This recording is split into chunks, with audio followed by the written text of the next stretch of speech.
আসাম টেকটক্সৰ দৰ্শকসকলক মই গিৰাই স্বাগতম জনাইছো আৰু এই মুহূৰ্তত লৈ আহিছো কেইবাটাও গুৰুত্বপূৰ্ণ খবৰ আৰু ইয়াৰ ভাৰতৰ লগতে অসমৰ বিভিন্ন প্ৰান্তৰ পৰা এনে ধৰণৰ খবৰসমূহ নিউজ চাবৰ কাৰণে আসাম টেকটক চেনেলটো সাবস্ক্ৰাইব কৰি কাষত থকা বেল আইকনটো প্ৰেছ কৰি দিব আৰু ভিডিঅ'টোত এটা লাইক কৰি মোক উৎসাহিত কৰিবলৈ একেবাৰে নাপাহৰিব যদি ফেচবুকত চাই আছে তেন্তে আমাৰ পেজটো ফলো কৰি দিব তেন্তে হওক আজি গুৰুত্বপূৰ্ণ খবৰকেইটা আৰম্ভ কৰো দৰ্শকসকল এই মুহূৰ্তৰ খবৰটোতকৈ ডাঙৰ খবৰটো হৈছে দিল্লীত হাজাৰ হাজাৰ মুছলমান প্ৰতিবাদকাৰীৰ মাজত গৌৰৱ গগৈ প্ৰতিবাদস্থলীৰ পৰাই চৰকাৰক হুংকাৰ যোৰহাটৰ সাংসদগৰাকীৰ ৱাকফ সংশোধনী বিধেয়কৰ বিৰোধিতা গৌৰৱ গগৈ ভাতৃত্ববোধৰ আদৰ্শৰে চলিব দেশ আন ধৰ্মক সন্মান কৰিব লাগে বুলি সকলো ধৰ্মই শিকায় মুছলমানৰ সমৰ্থন নিবিচৰাকৈ আইন আনিব বিচাৰিছে বিজেপি চৰকাৰে দিল্লীত হাজাৰ হাজাৰ মুছলমান প্ৰতিবাদকাৰীৰ মাজত গৌৰৱ গগৈ উজনি অসমত ধুমুহাৰ তাণ্ডৱ আগন্তুক কেইবাদিনলৈ ৰাজ্যত উজনিৰ পৰা নামনিলৈ সতৰ্কবাণী বতৰ বিজ্ঞান কেন্দ্ৰ যোৰহাট তিনিচুকীয়া ধেমাজি লখিমপুৰত ধ্বংসলীলা উৰুৱাই লৈ গৈছে ঘৰৰ ছাল উভালি পৰিছে গছ আগন্তুক কেইবাদিনলৈ ৰাজ্যত উজনিৰ পৰা নামনিলৈ সতৰ্কবাণী বতৰ বিজ্ঞান কেন্দ্ৰ কোকৰাঝাৰ ধুবুৰী বঙাইগাঁও চিৰাং বৰপেটা গোৱালপাৰা ইয়াৰ লগতে বজালী নলবাৰী কামৰূপ মেট্ৰ দৰং ওদালগুৰি মৰিগাঁও নগাঁও তেজপুৰ কাৰ্বি আলং বিশ্বনাথ ডিমা হাছাও হোজাই ডিব্ৰুগড় চৰাইদেউ তিনিচুকীয়া জিলালৈ হাই এলাৰ্ট জাৰি গোলাঘাট যোৰহাট মাজুলী ধেমাজি শিৱসাগৰ লখিমপুৰ জিলাত হাই এলাৰ্ট জাৰি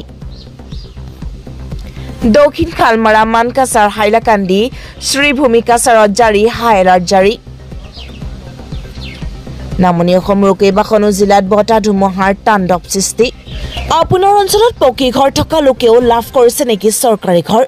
ভুৱা হিতাধিকাৰীক চিনাক্ত কৰি কঠোৰ ব্যৱস্থা ল'ব এতিয়া হিমন্ত বিশ্ব শৰ্মাই মুখ্যমন্ত্ৰী হিমন্ত বিশ্ব শৰ্মাই দিলে সাৱধান বাণী তেনে লোকৰ বিৰুদ্ধে আপুনিও দিব পাৰিব অভিযোগ ভুৱা হিতাধিকাৰীৰ বিৰুদ্ধে কঠোৰ পদক্ষেপ ল'ব এতিয়া হিমন্ত বিশ্ব শৰ্মা চৰকাৰে শীঘ্ৰে অভিযোগ দাখিলৰ বাবে নম্বৰ মুকলি কৰিব চৰকাৰে পঞ্চায়ত গ্ৰাম উন্নয়নৰ লোকক টকা দি ঘৰ লোৱাসকলক সাৱধান কৰি দিলে মুখ্যমন্ত্ৰীয়ে আপুনি দিয়া অভিযোগৰ ভিত্তিত তদন্তৰ আওতাত আহিব সকলো ফেচবুক লাইভ যোগে ভুৱা হিতাধিকাৰীক লৈ মুখ্যমন্ত্ৰীৰ কঠোৰ বাৰ্তা পকী ঘৰ থকা লোকেও লাভ কৰিছে নেকি চৰকাৰী ঘৰ মুছলমান জনতাই কেতিয়াও ক্ষমা নকৰিব নীতিশ কুমাৰ চন্দ্ৰবাবু নাইডুক আপোনালোকৰ বাবে মুছলমান বিৰোধী বিধেয়কখন আইনত পৰিণত হ'ব ৱাকফ সংশোধনী বিধেয়কৰ বিৰোধিতা কৰক নীতিশ কুমাৰ চন্দ্ৰবাবু নাইডুৱে দিল্লীত মুছলমানৰ প্ৰতিবাদত অংশ লৈ গৰজি উঠিল এবাৰ আছাদুদ্দিন ওৱেইচি মন্দিৰৰ সমিতিত যদি মুছলমানসকল সদস্য হ'ব নোৱাৰে তেনেহলে ৱাকফ বৰ্ডত কিয় থাকিব মুছলমান লোক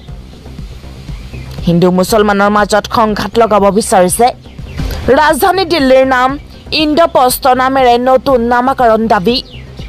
মুছলমান শাসকৰ সকলো সমাধিস্থল চিহ্ন শেষ কৰাৰ বিস্ফোৰক দাবী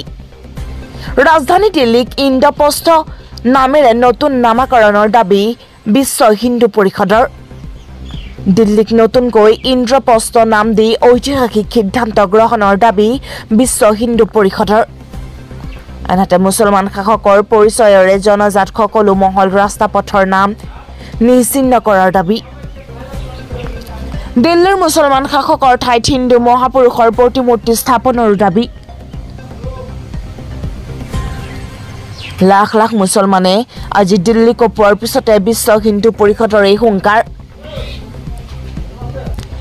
বিশ্ব হিন্দু পৰিষদৰ নেতা সুৰেন্দ্ৰ গুপ্তাৰ হুংকাৰ দিল্লীৰ নাম ইন্দ্ৰপ্ৰস্থ কৰক ৱাকফ বিধেয়কৰ সমৰ্থন কৰিলে অসমৰ সংখ্যালঘুৰ লোকৰ বলি হ'ব মুখ্যমন্ত্ৰী ৱাকফৰ সম্পত্তি চৰকাৰৰ পৈতৃক সম্পত্তি নহয় মুছলমানৰ দানবীৰসকলে আল্লাহৰ নামত দান কৰিছিল ৱাকফৰ সম্পত্তি দৰিদ্ৰ নিৰীহৰ কাৰণে দান কৰা হৈছিল ৱাকফৰ সম্পত্তি ৱাকফ সংশোধনী বিধেয়কৰ সমৰ্থন কৰিলে অসমৰ সংখ্যালঘুৰ ৰোষত পৰিব মুখ্যমন্ত্ৰী ৱাকফৰ সম্পত্তিৰ ক্ষেত্ৰত কেন্দ্ৰক সমৰ্থন নকৰিব মুখ্যমন্ত্ৰী হিমন্ত বিশ্ব শৰ্মাই সংখ্যালঘু মুছলমানৰ বিৰুদ্ধে গলে অসমৰ সংখ্যালঘুৰ ৰোষৰ বলি হ'ব মুখ্যমন্ত্ৰী নিয়ন্ত্ৰণৰ বাহিৰত দিল্লীৰ যন্তৰ মন্তৰৰ প্ৰতিবাদী কাৰ্যসূচী মুছলমানক জোকাই লৈ বিপদত মোদী চৰকাৰ মুছলমানৰ ৰোষত পৰাৰ ভয়ত বিজেপিৰ মন্ত্ৰী বিধায়কেও জনালে সমৰ্থন পৰিস্থিতি নিয়ন্ত্ৰণৰ বাবে অন্য ৰাজ্যৰ পৰা মোতায়েন কৰা হৈ আৰক্ষী বাহিনী মুছলমান প্ৰতিবাদকাৰীৰ হুংকাৰ অধিকাৰ নেপালে চকীয়ে কাঢ়ি আনিব দিল্লীৰ যন্তৰ মন্তৰত হাহাকাৰ পৰিস্থিতি চৰকাৰ গঠন কৰিয়ে প্ৰথমবাৰলৈ বৃহৎ প্ৰতিবাদৰ সন্মুখীন বিজেপি চৰকাৰ 28খন ৰাজ্যৰ লাখ লাখ মুছলমান লোক সমবেত হল একেলগে মুছলমানৰ অধিকাৰ ঘূৰাই নিদিলে বিজেপিক উফৰাই দিয়াৰ হুংকাৰ যন্তৰ মন্তৰত আৰম্ভ হল হাল্লাবল কাৰ্যসূচী ৰমজানৰ সময়ত উজাগৰে থাকি পুৱাই প্ৰতিবাদলৈ আহিল দেশৰ মুছলমান লোক ইতিমধ্যে প্ৰতিবাদত মুকলি সমৰ্থন কিং মেকাৰ চন্দ্ৰবাবু নাইডু আৰু নীতিশ কুমাৰৰ উপস্থিত হৈছে AIMPLBৰ নেতা কৰ্মীৰ লগতে সহ প্ৰতিবাদকাৰী এই প্ৰতিবাদক ইতিমধ্যে মুকলি সমৰ্থন জনাইছে বিজেপিৰ বহুত মন্ত্ৰী বিধায়কেও চৰকাৰৰ বিৰোধীৰ কণ্ঠ ৰুদ্ধ কৰাৰ অভিযোগ ৱাকফ সংশোধনী বিধেয়ক 2024ক লৈ বিজেপিক সমালোচনা গৌৰৱ গগৈ সাংসদ গৌৰৱ গগৈ বিজেপি নেতৃত্বাধীন চৰকাৰৰ ৱাকফ সংশোধনী বিধেয়ক 2024ক লৈ তীব্ৰ সমালোচনা কৰি কয় কণ্ঠ নিস্তব্ধ কৰিবলৈ প্ৰয়াস কৰাৰ লগতে সমাজ বিভাজন কৰাৰ অভিযোগ উত্থাপন কৰে বাবৰি মছজিদৰ দৰে ধ্বংস কৰা হ'ব ঔৰংজেবৰ সমাধি দাবী হিন্দুত্ববাদী সংগঠনৰ মহাৰাষ্ট্ৰৰ ছত্ৰপতি সম্ভাজীনগৰত অৱস্থিত মোগল সম্ৰাট ঔৰংজেবৰ সমাধি কেন্দ্ৰ কৰি আৰম্ভ হৈছে নতুন বিতৰ্ক বিশ্ব হিন্দু পৰিষদ আৰু বজৰং দলে দাবী কৰিছে যে অবিলম্বে অপসাৰণ কৰা হ'ব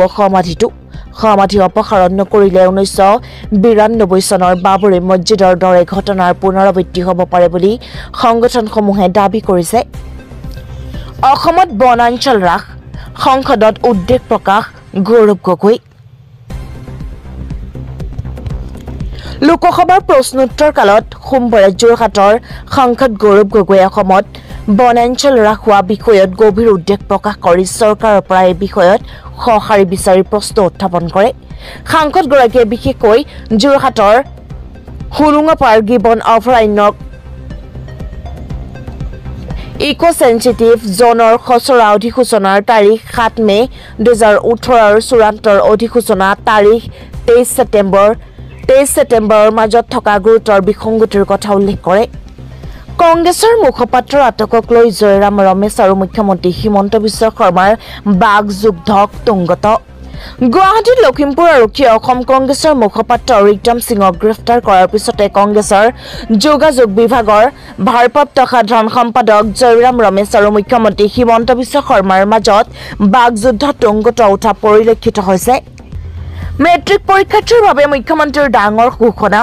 সমাজ অধ্যয়ন বিষয়ত লাভ কৰিব অতিৰিক্ত নম্বৰ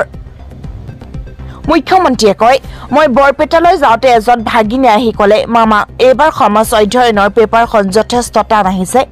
নগাঁওলৈ যাওঁতেও এগৰাকী ভাগিনে একেই কথাকে ক'লে বৰদুৱাটো এজন ভাগিনে একেই কথাকে ক'লে যে সমাজ অধ্যয়নৰ পেপাৰখন এইবাৰ খুব টান হৈছে মুখ্যমন্ত্ৰীয়ে কয় সেবাৰ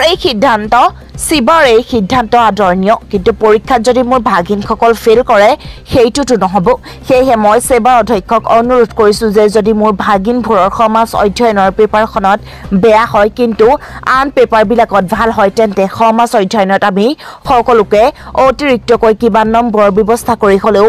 ভাগিনসকলক মেট্ৰিক পাছ কৰোৱাৰ ব্যৱস্থা কৰি দিব লাগিব